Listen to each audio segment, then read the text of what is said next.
Welcome to our channel. Today we how to log into Xero accounting software, detailed guide step by step clearly. To begin, open your preferred web browser. Type Xero login into the search bar and hit enter. Select the official Xero website link from the search results.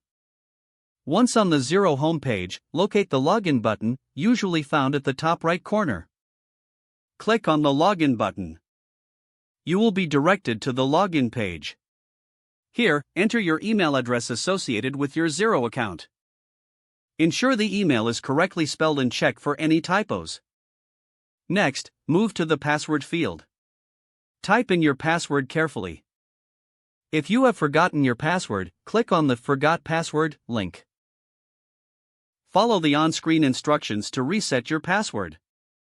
After entering your email and password, click on the Login button. If prompted, complete any additional security checks, such as two-factor authentication. Once logged in, you will be taken to your Xero dashboard. From here, you can access all the features and tools available in Xero. If you experience issues logging in, double-check your credentials and try again. For continuous access, consider saving the login information in your browser. Always ensure you log out of your account, especially on shared computers. That's how you log into Xero accounting software. If the page does not load, refresh the browser or try again in a private or incognito window. Make sure you are using the correct email address, then retype it carefully to avoid small typos. If your password is not accepted, use the reset option and create a new strong password you can remember. Check your spam folder for verification or security emails, then complete any requested confirmation steps.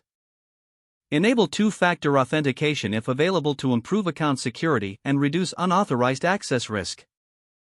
After signing in, review your profile details so your contact information and settings are accurate and current. If you see an error message, note it down and try again after restarting your device and internet connection.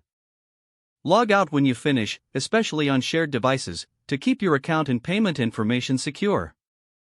Don't forget to like this video and subscribe to our channel for more step-by-step tech guides.